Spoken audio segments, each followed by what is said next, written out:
안녕하십니까. 진세골 사랑의 집 이사장 주수일입니다.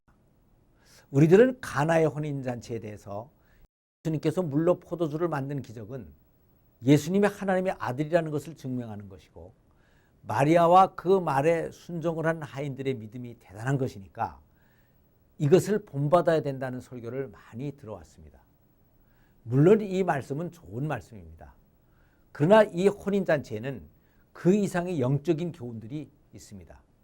그래서 오늘 여기에서는 그 영적인 교훈이 과연 무엇인가 하는 것에 대해서 한번 생각을 해보겠습니다.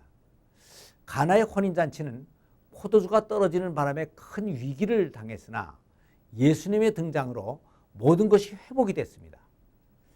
주인공인 신랑 신부는 말할 것도 없고, 하객들도 맛있는 포도주를 먹으며 기쁨이 넘쳤고, 연회장의 체면이 살아났고, 하인들도 신바람이 났고, 예수님의 어머니인 마리아도 체면이 섰습니다.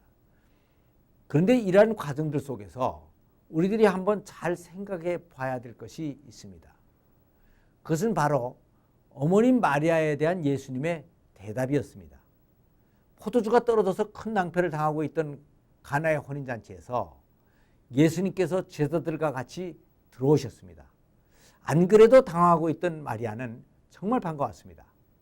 그런데 그때 당시 마리아가 그 잔치집에서 일을 도와주고 있었던 것을 보니까 그 집안은 예수님의 집과 상당히 가까운 친척이었거나 아니면은 아주 친한 이웃이었던 것 같습니다. 그리고 마리아는 예수님과 30년 동안을 같이 살아오면서 예수님은 자기 아들이지만 보통 사람과는 뭔가 다르다는 것을 충분히 알고 있었고, 맏아들로서 집안에서 무슨 일이 있을 때마다 어머니가 부탁을 하면 이것을 거절하지 않고 잘 해결해 주었던 것을 기억했습니다. 그래서 예수님에게 이 잔치집에서 포도주가 떨어진 딱한 사정을 얘기하고 하인들에게는 예수님의 말씀을 따르라는 명령을 했던 것입니다. 그런데 이 마리아의 부탁에 대해서 예수님은 좀 이해하기 힘든 대답을 하셨습니다. 그것은 이 일이 나와 무슨 상관이 있습니까? 내 때가 아직 이르지 않았나이다 라는 말씀입니다. 이 말씀은 사실상 어머님의 부탁에 대한 거절의 의미가 있는 말씀입니다. 그리고는 또 이렇게 말을 하시고도 결국은 그 일을 또 다 해결해 주셨습니다. 그렇다면 여기에서 왜 나와 상관이 없다는 말과 내 때가 아직 이르지 않았다는 말을 하셨겠습니까? 여기에 대해서 많은 사람들이 이 때는 예수님의 공생의 초기였기 때문에 아직 기적을 행할 때가 되지 않았다는 말로 해석을 합니다. 그러나 여기에서 이 때는 그런 때를 의미하는 것이 아닙니다. 세상의 모든 일은 영적인 측면과 현실적인 측면이 있습니다. 그런데 성경 속에서 예수님께서 하신 말씀을 보면 대체적으로 영적인 측면들을 많이 강조하고 있습니다. 그래서 이때 하신 말씀도 영적으로 해석을 해야 되는 것입니다. 마리아가 포도주를 떨어졌다고 얘기하는 것은 그때 그 잔치집의 현실적인 측면입니다. 그러나 예수님께서는 이 현실적인 측면보다는 영적인 측면을 보셨습니다. 예수님은 이미 공생애를 시작하셨기 때문에 옛날 자기네 집에서 목수일을 하면서 어머니를 돕던 그 현실에서는 이미 떠났습니다. 그래서 이 일은 가까운 집안 사람들의 일이지만 자신과 더 이상 상관이 없다는 말씀이었습니다. 그리고 지금 이것의 포도주가 떨어진 것은 현실적으로는 큰 문제이지만 더 큰 문제는 하나님과 영적인 관계가 끊어져서 영원한 기쁨을 잃어버린 모든 인간들의 삶이라는 것입니다. 자신은 이것을 해결하기 위하여 이 세상에 왔고, 그래서 공생애에 들어온 자신이 해야 할 일은 이 문제를 근본적으로 해결해야 하는 것이라는 것이었습니다. 그런데 이것을 해결하기 위해서는 십자가를 지고 피를 흘려야만 되는데 지금은 공생애의 시작이기 때문에 아직은 그 때가 아니라는 것이었습니다. 이것은 영생에 대해서 알기 위하여 찾아온 니고데모에게 거듭나지 않으면 하나님 나라를 볼 자가 없다는 영적인 대답을 하신 것과도 같은 맥락인 것입니다. 예수님께서는 어머님께 일단 이렇게 대답은 하셨지만 물로 포도주를 만드셔서 문제는 일단 다 해결을 해 주셨습니다.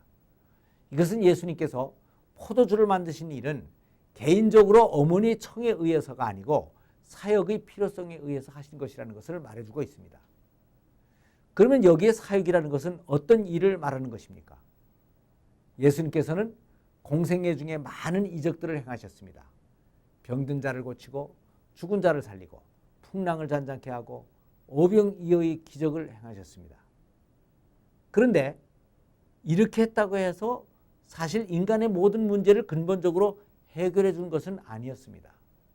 살렸던 사람들도 결국은 다시 다 죽었고 풍랑도 그때만 잔잔해졌지 그 이후에는 계속 일어났을 것이고 오병이어로 그 많은 사람들을 먹였지만 한정된 몇 사람에게 한 끼 식사를 해결해 준 것뿐이지 인류의 경제 문제는 아직 근본적으로 해결해 준 것이 아니었습니다. 그러니까 예수님께서 공생애 중에 하신 위의 모든 이적들은 앞으로 예수님께서 하실 일에 대한 예시적인 표적일 뿐인 것이었습니다. 그래서 요한복음 6장 26절을 보면 예수님께서 떡을 먹고 따라온 무리들을 보시면서 너희가 나를 찾은 것은 떡을 먹고 배부른 까닭이로다. 썩을 양식을 위하여 일하지 말고 영생하도록 있는 양식을 위하여 일하라 라고 말씀을 하시고 53절에서는 인자의 살을 먹고 피를 마시지 아니하면 너희 속에 생명이 없느니라 라고 말씀을 하셨습니다. 이 말씀은 이적으로 좋은 포도주를 만들어 먹이고 오병이어로 수많은 사람들을 먹였지만 이 포도주와 떡은 근본적인 문제의 해결이 아니고 하나의 표적에 불과하다는 것입니다. 그리고 진정한 포도주와 떡은 이제 예수님께서 십자가를 지시면서 우리들에게 나눠줄 피와 살이라는 것을 가르쳐주고 있는 것입니다. 이것이 바로 예수님께서 하시려고 했던 사역의 내용입니다. 그러니까 예수님은 가나의 혼인잔치는 포도주가 떨어져서 파경에 이를 것을 미리 예상하셨고 그것의 잔치를 회복시켜 주겠다고 생각을 하셨기 때문에 그것으로 가신 것이라고 보아야 됩니다. 그리고 예수님은 그 잔치의 일이 자신과 직접 상관이 없는데도 3년 후 자신이 십자가를 지고 피를 흘릴 것을 생각하시며 그 예시적인 표적으로 기적을 행하셨던 것입니다. 성경에 나오는 모든 이적은 하나님께서 아무 때나 마술을 하는 것 같이 자신의 능력을 과시한 사건들이 아닙니다. 역사적으로 그것이 꼭 필요하고 의미가 있을 때 자신이 기뻐하시는 뜻을 이루기 위하여 그 시대에 그 자리에서 창조의 능력을 행사하시는 것입니다. 그런데 인간들이 보기에 이것이 바로 기적인 것입니다. 가나의 혼인잔치 이적도 이러한 이적들 중에 하나입니다. 예수님께서는 가나의 혼인잔치에서 물로 포도주를 만들어 먹이시면서 훗날 인류들에게 자기의 피를 먹이실 것을 암시하셨고 오병이어로 백성을 먹이시면서 곧 자신의 살을 먹이실 것을 예언하셨습니다. 이것이 바로 예수님께서 기적을 행하시는 진정한 의미가 되는 것입니다. 감사합니다.